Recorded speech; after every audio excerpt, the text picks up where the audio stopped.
নমস্কাৰ। আজিৰ এই ভিডিঅ'টোৰ মাধ্যমেৰে আমি SSVR পৰ্টেলত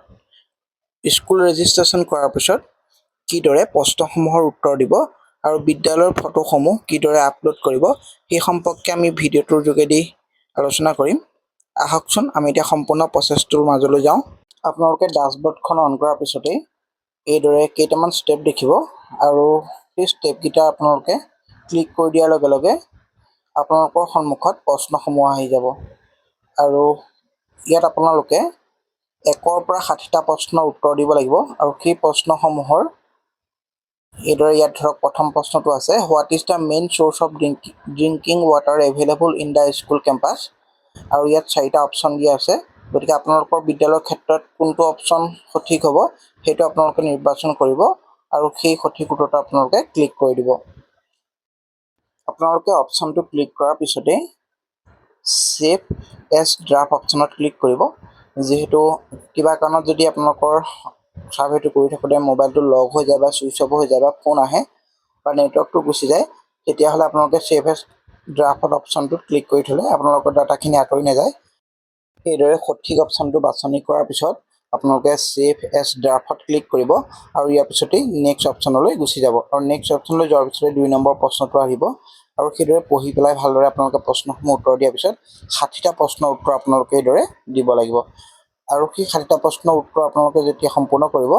ইয়াৰ পৰৱৰ্তী সময়ত আপোনালোকে নেক্সট ষ্টেপলৈ আগবাঢ়ি যাব লাগিব।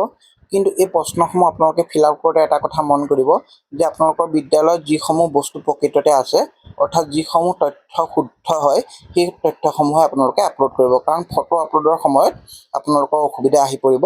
পাৰে। গতিকে আপোনালোকে তথ্যসমূহ শুদ্ধকৈ দিবলৈ চেষ্টা কৰিব আৰু এইদৰে সম্পূৰ্ণ হোৱাৰ পিছত আপোনালোকে নেক্সট ষ্টেপলৈ আগবাঢ়িব পাৰে আৰু 60টা প্ৰশ্ন সম্পূৰ্ণ হোৱাৰ পিছত যেতিয়া নেক্সট ষ্টেপলৈ আগবাঢ়িব, তাৰপিছতেই আপোনালোকক ফটো আপলোড দিবলৈ অপশ্যন আহিব। এইদৰে আপলোড ফটো অপশ্যনটো আহি গৈছে। ইয়াৰ পিছতেই গ' টু ডেছবৰ্ড অপশ্যনত আপোনালোকে যেতিয়া ক্লিক কৰিব,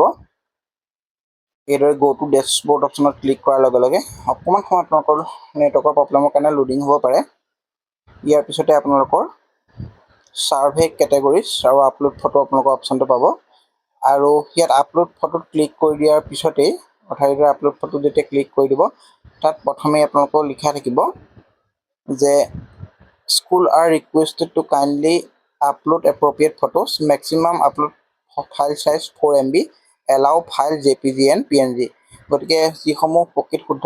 ফটো হয় সেইসমূহ আপলোড কৰিব আৰু ফটোসমূহৰ 4 MBতকৈ বেছি হ'ব নোৱাৰিব। প্ৰথমে front view of the school and premise, তাত আপোনালোকে আপলোড ফটোত গৈ পেলাই আপোনালোকে আপোনালোকৰ স্কুলৰ ফ্ৰণ্ট ছাইডটোৰ ফটো আপোনালোকে দিব লাগিব। তাৰপিছতে separate functional and boys and girls toilet, এতিয়া ধৰক মই এখন আপলোড কৰি দেখাই দিছোঁ। এইদৰে ক্লিক কৰাৰ পিছত আপোনালোকৰ গেলাৰী অ'পেন হৈ যাব আৰু তাত যিসমূহ ফটো আপোনালোকে আগতীয়াকৈ ঠিক কৰি থ'ব, তাৰে আপোনালোকে সঠিক ফটোখন নিৰ্বাচন কৰি দিব আৰু আপলোড ফটোত ক্লিক কৰি দিব আৰু এইদৰে ফটো ছেভ ছাকচেছফুলি বুলি আপোনালোকক দেখাই দিব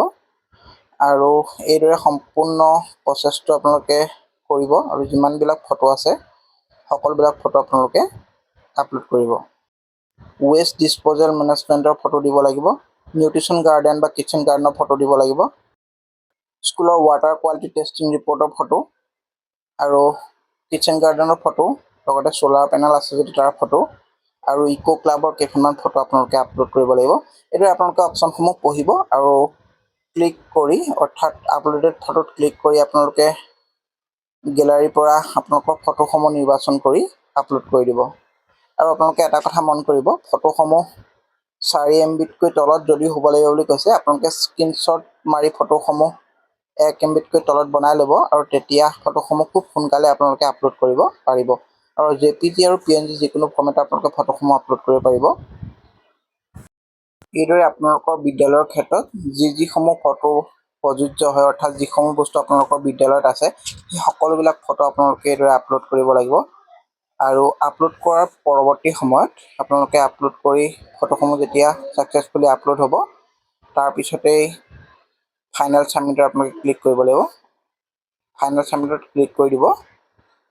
আৰু তাৰ লগে লগে আপোনালোকৰ এইদৰে আকৌ প্ৰথমলৈ লৈ যাব, অৰ্থাৎ যিসমূহ প্ৰশ্ন আছিল সেইসমূহ আপোনালোকে এইদৰে শ্ব' হ'ব আৰু শ্ব' হোৱাৰ পিছতেই ফাইনেল ছাবমিট অপশ্যন আপোনালোকে ক্লিক কৰি দিব আৰু কনফাৰ্ম ফাইনেল ছাবমিশ্যন বুলি এবাৰ আহিব আৰু তাক আকৌ আপোনালোকে যেতিয়া ক্লিক কৰিব ইয়াৰ পিছতে আপোনালোকে কংগ্ৰেচুলেশ্যন বুলি আপোনালোকৰ যিটো ৰেফাৰেঞ্চ নাম্বাৰ হয় সেই নাম্বাৰটো আপোনালোকৰ আহি যাব আৰু আপোনালোকে সেইটো স্ক্ৰীনশ্বট এটা মাৰি থ'ব যাতে ভৱিষ্যতে আপোনালোকৰ সেইটো প্ৰয়োজন হ'লে আপোনালোকে ব্যৱহাৰ কৰিব পাৰে আৰু এইদৰে আপোনালোকৰ স্কুলৰ ৰেফাৰেঞ্চ নাম্বাৰটো আপোনালোকৰ শ্ব' কৰিব, যিটো প্ৰথমে শ্ব' কৰা নাছিল সেইটো এতিয়া শ্ব' কৰিব আৰু এইদৰে সম্পূৰ্ণ প্ৰচেছটো আপোনালোকৰ ছাকচেছফুলি হ'ব। আশা কৰোঁ ভিডিঅ'টো আপোনালোকে চাই খুব ভালদৰে বুজিব পাৰিলে যে কিদৰে SSVR পৰ্টেলত আপোনালোকে বিদ্যালয়ৰ ফটোসমূহ আৰু 60টা প্ৰশ্নৰ আপোনালোকে উত্তৰ কৰিব। গতিকে আপোনালোকে ভিডিঅ'টো চাই যদি উপকৃত হয় তেনেহ'লে ভিডিঅ'টো লাইক আৰু শ্বেয়াৰ কৰি দিব, লগতে চেনেলটো আপোনালোকে ছাবস্ক্ৰাইব কৰিবলৈ নাপাহৰিব।